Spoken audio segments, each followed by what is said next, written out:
bersatu dalam doa. Segala puji dan syukur kami ucapkan kepada Tuhan.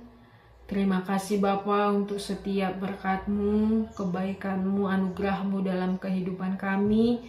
Kami beroleh kesehatan dan sukacita hingga pada saat hari ini, di hari yang baru yang Tuhan anugerahkan bagi kami. Tuhan, pada saat ini firman-Mu akan kami renungkan dan kami dengarkan. Biarlah Tuhan yang memberkati dan menolong kami, supaya kami boleh mengerti dan memahami firman-Mu serta menghidupi firman-Mu di dalam kehidupan kami masing-masing.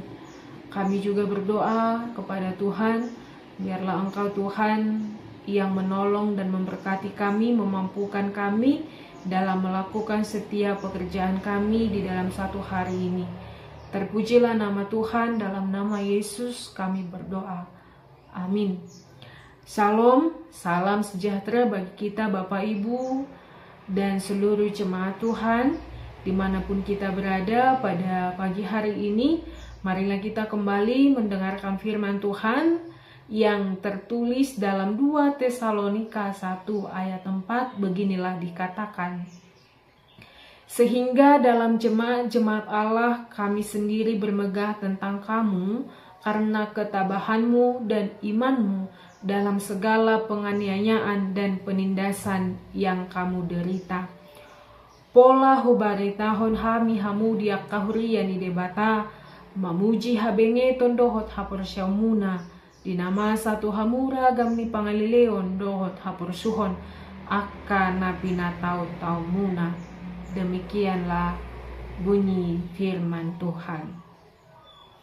Bapak Ibu jemaat yang dikasihi Tuhan, pernahkah kita ingin menyerah, putus asa, mundur oleh karena tekanan hidup atau penderitaan yang tak kunjung usai dalam kehidupan kita?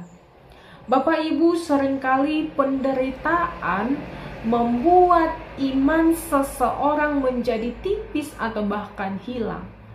Namun dalam jemaat Tesalonika, dalam 2 Tesalonika 1 ayat 4 ini memberikan teladan bagi kita. Kalau kita melihat teks ini adalah tulisan dari Rasul Paulus kepada jemaat Tesalonika yang sedang mengalami tekanan, mengalami penderitaan, bahkan mengalami penganiayaan karena iman mereka kepada Kristus Yesus. Namun yang luar biasa, di tengah semua itu Bapak Ibu, mereka tidak goyah, mereka tidak menyerah, mereka tetap setia, mereka tetap percaya dan tetap bertahan.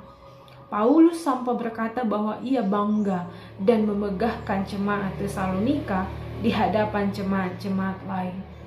Bukan karena mereka kaya, bukan karena mereka terkenal, tetapi karena ketekunan dan iman yang teguh di tengah penderitaan yang dimiliki oleh jemaat Tesalonika.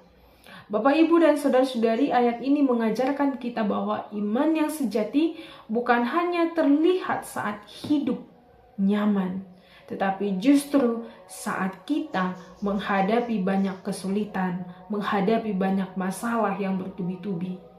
Karena apa? Karena dalam situasi itulah iman kita diuji. Apakah iman kita lemah dan mudah menyerah, ataukah kita bertahan dan bangkit di dalam iman?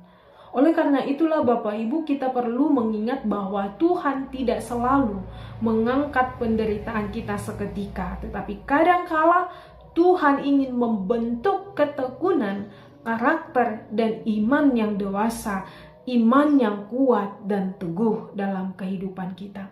Sehingga dengan demikian dalam setiap penderitaan kita boleh kuat, kita boleh tabah dalam menghadapi apapun masalah yang terjadi, apapun masalah yang sedang kita hadapi, masalah di tengah keluarga, masalah di tengah pekerjaan, masalah di tengah-tengah studi kita, atau bahkan masalah di tengah-tengah pelayanan kita. Kita tidak menjadi manusia yang lemah. Oleh karena itu Bapak, Ibu, dan saudara-saudari, firman ini menguatkan kita bahwa ketekunan kita tidak akan sia-sia.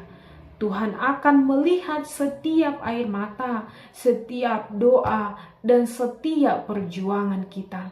Maka dari itu, Bapak, Ibu, dan saudara-saudari yang dikasihi Tuhan Yesus Kristus, tetaplah berdiri teguh, tetaplah tabah di dalam iman, dan tetaplah percaya kepada Tuhan di dalam setiap kehidupan kita. Amin. Firman Tuhan, Tuhan Yesus memberkati.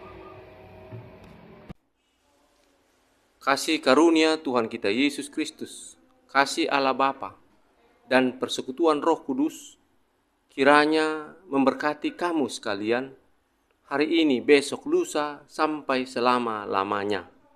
Amin.